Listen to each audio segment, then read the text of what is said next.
Jak dlouho jsi ve Springsu? No, bude to niečo cez rok. Niečo cez rok to bude, no. Co rok? Co tě nejvíc ve Springsu baví po ten rok? Najviac ma baví práca. Tá ma hodne baví. A co ty děláš za práci teda? Ja No.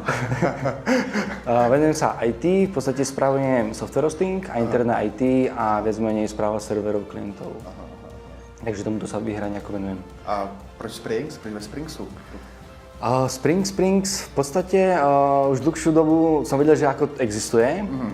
Niekedy dávno som sa sem tiež hlásil, ale to som ešte mal toľko skúseností.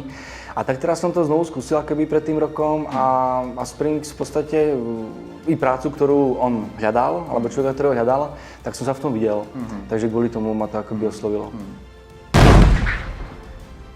Dá se říci, že znáš většinu lidí ve společnosti? Myslíš si, že znáš, jo? Tak kdyby se měl zmáčknout do jednoho a dát mu 3 charakteristické vlastnosti, které jsou dominantní. Tak asi prvá taká, že sa vždy dá nájsť nejaké riešenie. Že tam vždy, keď sa čokoľvek vyskytne, tak to riešenie tam nejaké nájdeme. A druhá, chladná hlava. Že i keď sa niečo rieši vážne alebo nevážne, tak proste tam tá chladná hlava. A určite tam je potom i odbornosť. Určite tá odbornosť.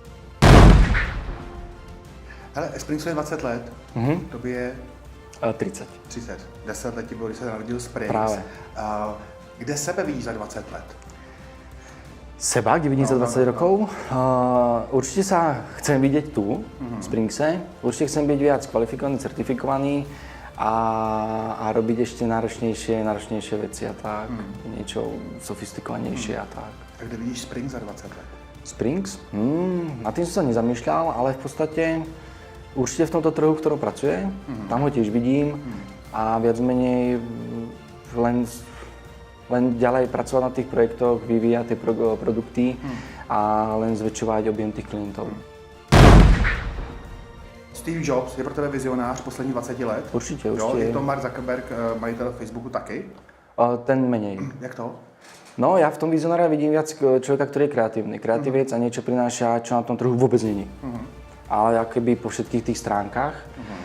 Takže kvôli tomu ten Steve Jobs je taký viac vizionár, ten Mark Zuckerberg, ak sa presne vyslovie to asi nezvládnem. U ňom mi príde menší ten vizionár a v podstate Springs mi príde tak akoby pol na pol. Ako v tom vizionárstve je ako v nejakom, to je tvorba v tom programe, tak to áno, niečo je, ale že by bol úplný vizionár, že úplně něco nové, čo to ještě není, tak to mi tam nepřijde. No. A je někdo teď ve světě nebo ve Springsu, kdyby si řekl, to je vizionář, tady má nějaký nádech toho, přichází s něčím zajímavým, kreativním, když si říkal, musí to být kreativec?